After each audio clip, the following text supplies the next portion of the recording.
Le prix de l'immobilier commence à remonter, on sent que les acheteurs reviennent. Aujourd'hui, c'est beaucoup plus facile de trouver un bon deal que de trouver un bon financement.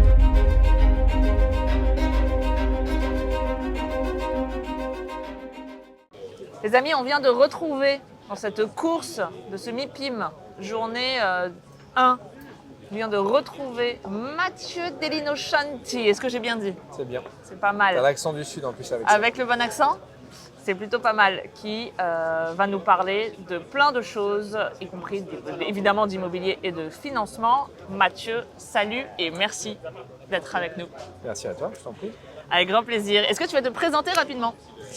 Et alors, j'ai 38 ans, Ouais. papa d'un petit garçon de 4 ans, c'est important de le dire. C'est très important de le Je dire. suis le local de l'État parce que je suis cannois Ouais. et je vis entre Cannes et Paris. Et de plus en plus, plus je vieillis, plus je passe de temps à Cannes et un peu moins à Paris. J'ai 4 activités principales. Ouais. Première activité, on fait du financement et de l'accompagnement de marchands de biens. Donc on va financer avec Tokimo, société de crowdfunding immobilier et de Club Deal. On va pouvoir financer des opérateurs immobiliers, type marchands, un peu de promotion immobilière, ou des opérations de type Club Deal qui sont plus grosses. Là, ils rentrent plutôt en fonds propres. Ça, c'est la première activité. Une deuxième activité qui fait de l'éducation en ligne et en physique pour accompagner des particuliers à devenir investisseurs dans l'immobilier, mais plutôt l'immobilier commercial, donc les bureaux, les commerces, les entrepôts. Une troisième activité qui s'appelle Kluka, qui est un peu la suite de l'éducation sur l'immobilier commercial, où là, c'est du clé en main dans l'immobilier commercial. C'est les personnes qui n'ont même pas le temps d'apprendre à comment ça fonctionne l'immobilier commercial, qui ont juste une capacité d'emprunt, la volonté de se créer des revenus ou du patrimoine et qui nous confient la mission. Et on est payé au succès. Et la quatrième activité, c'est que je suis investisseur dans l'immobilier. Donc j'aime bien acheter l'immobilier. Je suis passionné par l'immobilier. Donc j'ai monté des entreprises autour de l'immobilier, mais aussi j'y investis. Mais toi-même, tu es investisseur. Et qu'est-ce que tu aimes bien faire? Des opérations long terme? Tu aimes bien faire du marchand? Qu'est-ce que tu choisis toi dans tes investissements? Écoute, moi j'aime bien faire du long terme. Ouais. J'ai toujours des difficultés à vendre mon immobilier parce que c'est toujours difficile de trouver une bonne affaire, de la faire, le financement, tout ça. Voilà, c'est des phases où ça te demande de l'énergie, du temps. Tu tombes un petit peu amoureux de ton produit. Je suis assez passionné de l'immobilier, donc j'essaie de le garder. Ouais. Donc moi je fais beaucoup du long terme sur du commercial parce que c'est beaucoup plus facile à gérer sur le long terme. Et effectivement, je fais les opérations de marchand plutôt sur du résidentiel. Plutôt sur du résidentiel. Ouais. Alors, question que je pose à tout le monde. Comment est-ce que tu ressens l'immobilier en ce moment? On est donc début 2025, on est en mars. Est-ce que tu trouves que les gens ont repris un peu le sourire? Est-ce que tu trouves que c'est pareil? Est-ce que tu trouves que c'est pire? Moi, je reste assez prudent sur l'avenir quand même. D'accord. Il y a les effets, les phénomènes géopolitiques qui font quand même rééquilibrer le monde avec Trump, la guerre en Ukraine. Donc, en fait, ce qui peut se passer, il y a la Banque Centrale Européenne qui, elle, pousse à baisser les taux. Donc ça, c'est bien pour l'immobilier. Ouais. Même si on a une conjoncture économique qui n'est pas bonne, c'est bien pour l'immobilier. On sent quand même que le pire est derrière nous, je pense. Ouais. Les prix de l'immobilier commencent à remonter. On sent que les acheteurs reviennent. Moi, j'ai beaucoup de gens comme je forme. Donc, j'ai le ressenti terrain des gens. Ils ont envie de s'y remettre. Mais ce n'est pas une reprise franche, tu vois. C'est une reprise qui est longue, qui va être progressive. Effectivement, si la guerre s'arrête en Ukraine, je pense que ça va être un vrai coup d'accélérateur. En plus, ici sur la Côte d'Azur, si on parle un peu du marché, beaucoup de Russes vont revenir. Ils faisaient jusqu'à 50% du marché très très haut de gamme. D'accord. Et plus largement dans le monde, effectivement, si tout s'assainit au niveau guerre, il y aura beaucoup plus d'argent investi dans l'immobilier.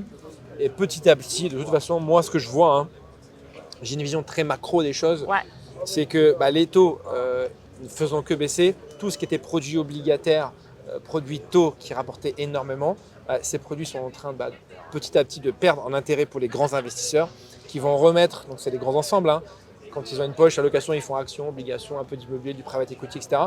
L'immobilier va redevenir de plus en plus intéressant comparativement aux autres classes d'actifs. Donc je pense que dans les 3 prochaines années, on va avoir une dynamique immobilière qui va se mettre en place, mais il faut rester prudent et patient. Et alors, dans la classe d'actifs, donc l'immobilier va reprendre, je suis 100% aligné avec toi. Et dans l'immobilier, quelle est la typologie de l'actif que toi tu vas plutôt mettre en avant? Est-ce que ça va plutôt être du résidentiel? Est-ce que ça peut, vu que tu touches un petit peu à tout, tu fais du commercial, tu fais du machin, mais qu'est-ce que tu mettrais plus en avant? Moi, je pense que les classes d'actifs qui marcheraient bien dans le commercial, c'est le commerce centre-ville. Le commerce centre-ville. Ouais, parce que les centres commerciaux et les galeries commerciales marchent moins bien et je pense que durablement vont moins bien marcher. On voit bien qu'il y a eu un moratoire, il n'y a plus de nouvelles constructions de centres commerciaux, donc on va avoir une offre qui va être limitée, qui va rester stable, et une demande qui va, elle, soit croître, soit on va voir comment ça va se passer. Moi, je pense qu'il y a beaucoup de pouvoirs publics qui poussent pour redynamiser Ouais. le centre-ville. Donc, je ferai plutôt du commerce de centre-ville. D'accord. Ou Intéressant. et je ferai de la logistique. Ouais, donc Alors, il de y a la l'entrepôt, logistique pour les gros fonds, ça c'est difficilement atteignable, mais de la logistique du dernier kilomètre, tu vois, du self-stockage, ce type de choses, avec un peu d'intensité d'usage, c'est-à-dire on est un peu gestionnaire, un peu à l'époque du Airbnb, qui est quand même un peu révolu en termes d'intérêt. On va chercher du coworking dans les petits bureaux, des studios de podcast, ça marche bien, il y a des grosses rentabilités locatives que tu peux obtenir. Donc j'irai faire ça moi. Qu'est-ce que tu vois comme rentabilité locative là-dessus? En fait, soit tu fais de l'immobilier commercial sur les thématiques que je t'ai données Ouais. de manière hyper passive, donc tu as juste un bail commercial et tu n'as rien Ouais. à faire. Et là, en fonction des villes, tu peux avoir du 6 à 5, 10, 6, ouais. 6 à 10, Ok. en fonction de la taille des villes. Soit tu fais l'intensité d'usage, tu vas gérer toi-même ton self-stockage, tu vas faire ton coworking toi-même. Et là, tu es plutôt entre 10 et 25% de rendement. Ouais. Bon, mais dans un cas, tu es quand même dans un business parce que tu le fais toi-même. Exactement. Tu es dans l'opérationnel, tu crées. Donc 20% de rendement, c'est bien pour un business. Et dans l'autre cas, tu as ton bail classique, tu gagnes de l'argent en dormant. Et donc dans ces cas-là, 6 à 10%, c'est très bien. C'est même C'est super. c'est exceptionnel. Tu vois, sur Kluka, on accompagne les gens. Ils sont très contents d'avoir 7% de rendement comparé à ce que offre l'immobilier résidentiel. Ouais. 7%, c'est du net, c'est pas du brut. Ah, c'est du Quand on net, dit net. tu as du 4 ou 4,5 dans le résidentiel, c'est du brut, tu finis à 3. Tu finis à 3, ouais, c'est ça. Ouais. Et 3 aujourd'hui, avec les coûts de portage du financement, Ça marche pas. ça marche pas, on est d'accord. Alors que dans l'immobilier commercial, tu achètes à 7, c'est du net, tu empruntes à 3,5, donc 3,20 même maintenant. Et les gens sont hyper contents parce que tu as un cash flow qui s'équilibre, ils se constituent un patrimoine immobilier et ils n'en entendent pas parler, les clients. Ça, c'est top. Et ça, c'est bien. Alors nous, on a déjà travaillé ensemble. Comment est-ce que tu te finances, Mathieu? Est-ce que tu trouves que les banques suivent un peu le chemin de l'évolution du marché immobilier? Est-ce que tu trouves qu'elles sont toujours un peu réfractaires? Est-ce que tu trouves que les banques, ça suffit, il ne faut plus en parler, maintenant il faut faire un autre type de dette? Est-ce que tu... Et alors oui, je vais prendre deux casquettes. La casquette Mathieu qui emprunte et qui fait du long terme. Voilà. Donc sur le long terme, effectivement, les banques sont celles qui financent toujours le moins cher. Ouais. C'est jamais facile. C'est toujours un parcours du combattant. Aujourd'hui, c'est beaucoup plus facile de trouver un bon deal que de trouver un bon financement. Ah, très bien, intéressant d'avoir ça. Oui. Aujourd'hui, l'argent est difficile à trouver. Donc l'argent qui sont dans les banques, chez les crowdfunders, quel que soit l'endroit où il est plus difficile à trouver. On voit bien avec des taux hauts, c'est celui qui a l'argent qui décide. Quand les taux bas, à l'époque, entre 2017 et 2020, Bon, c'était pas une les époque opérateurs normale. immobiliers, investisseurs, Ouais. s'ils avaient besoin de faire une levée de fonds auprès d'un investisseur, il la faisait comme ça, il a levé Ouais. de l'argent pas cher. Et il y avait plein d'investisseurs qui voulaient placer l'argent parce qu'il y avait beaucoup d'argent dans le marché par rapport au nombre de deals. Donc, moi, ce que je vois, financement long terme, effectivement, moi, j'essaie de me financer avec les banques. Ouais. 20 ans sur l'immobilier commercial, ça passe. Il D'accord. faut bien chercher, Oui. il faut avoir les bons contacts, le bon réseau, il faut La aussi bonne être personne. rassurant, il faut avoir la bonne posture. C'est ce qu'on essaie d'éduquer à nos apprenants. Et effectivement, sur du marchand de biens, on en parlait juste avant, sur le 0 à 2 millions d'euros, les banques ne sont pas très présentes. Non. Parce que moi, j'ai travaillé dans une autre vie, Avant, tu sais, à la à la Société Société Générale, Générale. et je finançais des gros marchands de biens. Ouais. Et en fait, la structuration des départements financement des professionnels de l'immobilier dans les banques, elles ont été réduites, les équipes, Ouais. et celles qui restent se concentrent sur les grosses opérations. Donc, ce qui se passe, c'est que les petites opérations de 0 à 2 millions d'euros, Elles trouvent personne. il n'y a personne. Donc, les marchands, ce qu'ils font, souvent, ils disent c'est un investissement locatif, mais c'est une opération marchand, et donc il faut un crédit long C'est leur terme. résidence principale. Ah, et bon, puis, ça marche un temps, mais bon, voilà. Marchand des dimanches. Donc en fait, c'est installé un pôle et tout un marché de financement alternatif dont fait partie Tokimo, donc avec du crowdfunding immobilier, où effectivement, nous, notre sweet spot, c'est de financer les marchands entre 0 et 2 millions d'euros. C'est ça. Sur et vous les les financez opérations. à quel taux? On les finance entre 10 et 11% aujourd'hui, C'est ça. et on les finance entre 0 et 24 mois de durée. Ouais. Nous, on fait quasiment 90% du temps du financement senior, donc financement de premier rang. Prenez la garantie hypothécaire. Garantie hypothécaire, garantie fiducie sûreté. Ouais. Et par contre, on est hyper efficace, hyper réactif. En 3 semaines, en un mois, on te livre l'argent. Absolument. Et à quel niveau de LTV est-ce que vous arrivez à être agressif et à financer une grosse partie du besoin en financement? Nous, le départ, c'est 80%. Ouais. Et on peut monter jusqu'à 100% pour les opérations très sécurisées. Je m'explique. Pour éviter de... Avec déjà la sortie. Voilà. Pré-commercialisation à 100%, on peut descendre à 0, ou on va dire 1% pour qu'ils mettent quand même quelque chose. Ouais. Mais une pré-commercialisation qui est courte et une sortie qui est déjà assurée sans conditions suspensives, ça on peut faire à 0. Et donc en fait, on est à 20% d'apport de prime abord.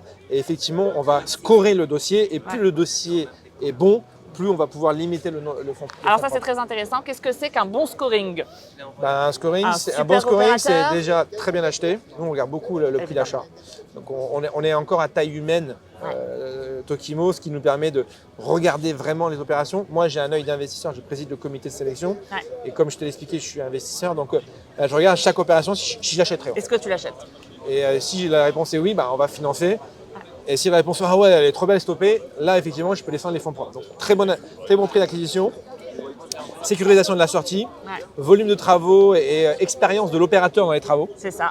important. Tu pourras pas financer un néophyte? Non. Si, je peux financer un néophyte, mais si le néophyte il me présente une opération où il y a, soit sur le prix de revient, il y a 30% de coûts d'acquisition et 70% de travaux et qu'il n'a jamais géré des travaux aussi importants, je ne fais pas. Ah, c'est ça. Mais ça, nous, on finance beaucoup de néo-marchands de biens, des gens qui démarrent et on est là pour les aider, les éduquer. On a une communauté aussi de néo-marchands qui veulent se lancer, ils veulent faire du marchand de biens leur activité principale. Ouais. Donc on les aide pour cela. Et des fois, on leur dit bon, t'es un peu léger en termes d'expérience, prends un maître d'œuvre qui va te faire les prix, qui va suivre le dossier. Donc on les aide un peu, on trouve la solution comme ça. C'est ça. On a aussi un petit peu ce point commun d'avoir un petit peu regardé l'international ensemble. Vous avez cette volonté, alors je ne sais pas si tu veux le faire avec Tokimo ou avec je ne sais pas quelle structure, mais de peut-être regarder d'autres marchés. On avait parlé de Dubaï notamment. Ouais, alors moi personnellement, j'ai investi à Bali. À Bali. Bali, j'ai découvert cette île il y a 10 ans. Ouais. Alors c'est une île qui fait rêver pour le tourisme, etc. Et on ne dit pas forcément l'immobilier, mais en fait, en découvrant l'île, en découvrant le marché, moi je fais beaucoup de surf, donc j'y vais régulièrement. Ah oui. J'ai découvert un marché qui est un des plus dynamiques que j'ai jamais connu, Ah bon? où ça va extrêmement vite, c'est-à-dire qu'il n'y a pas de dette, c'est que des fonds propres, Ouais. il y a beaucoup d'argent, ça part très très vite, et il y a des rentabilités locatives qui sont très fortes. C'est combien très forte? Si ça va de 15% à 50%, D'accord. en fonction de... 50%, mais qu'est-ce que c'est que ce truc? C'est incroyable. Oui, parce que tu as une inflation qui est très forte. En fait, ce qu'on dit peu, c'est que l'Indonésie, c'est entre 5 et 8% de croissance économique annuelle. Ouais. C'est plus de 200 millions d'habitants. C'est dans les prédictions de l'OCDE, dans les 3 plus grosses croissances mondiales des pays. Okay. Donc en fait, il y a un pouvoir d'achat qui explose. Énorme. Ils ont des matières premières. Et Bali est la vitrine de toute l'Indonésie. Et en plus, au niveau religion, ils sont très neutres. Ouais. Par rapport à la reste de l'Indonésie qui est musulman, ils sont très neutres, donc ils attirent beaucoup de capitaux, beaucoup de tourisme. Effectivement, le marché immobilier est hyper dynamique. Hyper dynamique. Donc souvent, tu fais des flips de terrain. Là, j'ai acheté des terrains, on peut les flipper. Tu fais 50, 70% de marge sur les terrains où tu n'as rien fait en quelques mois. Alors, il faut faire attention. Rêver quand même, c'est top. Il faut faire attention quand même, parce que on est quand même à l'étranger, on est sur un marché avec des devises Étrangère. différentes. Ouais. Donc il y a aussi l'effet ciseau des devises. Et comme tout pays en développement, il peut y avoir des arnaques aussi. Tu vois. Ouais. Donc il faut faire attention, mais c'est un vrai Tu marché. t'équipes de quelqu'un sur place? Moi, ça fait 10 ans que j'y vais, donc effectivement, j'ai Ok. un écosystème Ouais, déjà très français solide. ou indonésien ou franco-indonésien que je connais bien. Donc, Ok. je me repose sur ces gens-là, sur l'aspect sourcing, sur l'aspect construction, sur l'aspect gestion, etc. Donc nous, on a des salariés, quoi. Très bien. Voilà. Et donc effectivement, Bali, première Premier terre. point. On est en train de regarder pour faire une opération avec Tokimo, parce que notre communauté, on essaie de l'emmener là où on croit qu'il y a de la valeur à les chercheurs. Et surtout, on veut qu'ils aient une diversification globale, si tu veux. Aujourd'hui, le marché français est bon, mais nous, on considère que le marché balinais, il est plus puissant que le marché français aujourd'hui. Donc on veut qu'ils mettent une partie de leur épargne dans le marché à Bali. Demain, on aura une analyse différente. On parlait de Dubaï. Dubaï, on disait que les prix, ils allaient potentiellement baisser si la guerre s'arrêtait, parce que effet Poutine, et donc les Russes vont rentrer dans leur installation initiale, Russie, Côte d'Azur, où tu veux. Et donc peut-être qu'il y aura des points d'entrée intéressants. Et si on considère qu'on a une conviction sur le marché, on a envie d'amener nos clients. Donc généralement, ce qu'on fait, c'est que soit on emmène nos clients, soit on fait une première opération pour tester le marché, nous, perso, on prend le risque, et après on emmène nos clients. Et tu arriverais à financer, toi, d'ici? Moi, Une opération là-bas? Moi, j'ai vérifié avec mes avocats de ce qu'ils me disent, c'est que je peux lever de l'argent avec Tokimo dans toute l'Europe, D'accord. et je peux investir partout dans le monde. D'accord. Donc la réponse est oui. Très bien. Je viens te voir, j'ai un dossier, je veux acheter un immeuble à Dubaï, tu me finances. Voilà. Je préfère travailler en plus des opérateurs français qui s'installent à Dubaï plutôt que des gens à Dubaï où j'ai aucune emprise, aucune garantie, on va dire un peu morale sur l'opérateur. En France où j'ai pas de levier. Donc, je préfère financer les Français que je connais bien, qui ont déjà éprouvé leur capacité à créer de la valeur sur le marché français, qui s'expatrient ou qui s'exportent à Dubaï. Petit clin d'œil Exact. pour les financer. Petit clin d'œil identifié. Est-ce que tu arrives encore à faire ce que tout le monde cherche, je dirais le Graal, c'est d'essayer de financer, alors peut-être pas la MEDS, mais le chapeau au-dessus de la dette senior? On l'a fait quelques fois. Quelquefois. On le fait pour les opérateurs très costauds, Très costaud, très connu. très connus, sur des marchés qu'on connaît très bien. Ouais, Mais donc, c'est les 10%. c'est ça. Ouais. Et tu arriverais à la loger sur une holding, une société d'exploitation, quelque Ouais. chose. Enfin, on l'a fait ça. Très bien. On fait attention aux garanties, on fait attention au marché, on fait attention aux produits sous-jacents, on fait attention au compte global. Ouais. Parce qu'il y a eu beaucoup de dérives, je pense que tu le sais déjà, mais il y a eu beaucoup de dérives dans les années précédentes. Ouais. Et nous, on a un taux de défaut qui est très bas, voire proche de zéro. Enfin, il Magnifique. n'y a pas de défaut en fait chez nous. Donc du coup, on veut conserver ça parce qu'on sait que dans la durée, c'est ce qui fera sûrement une différence par rapport à des acteurs plus historiques. C'est extrêmement intéressant. J'adore tout ce qu'on s'est dit. Est-ce que tu veux rajouter quelque chose, Mathieu?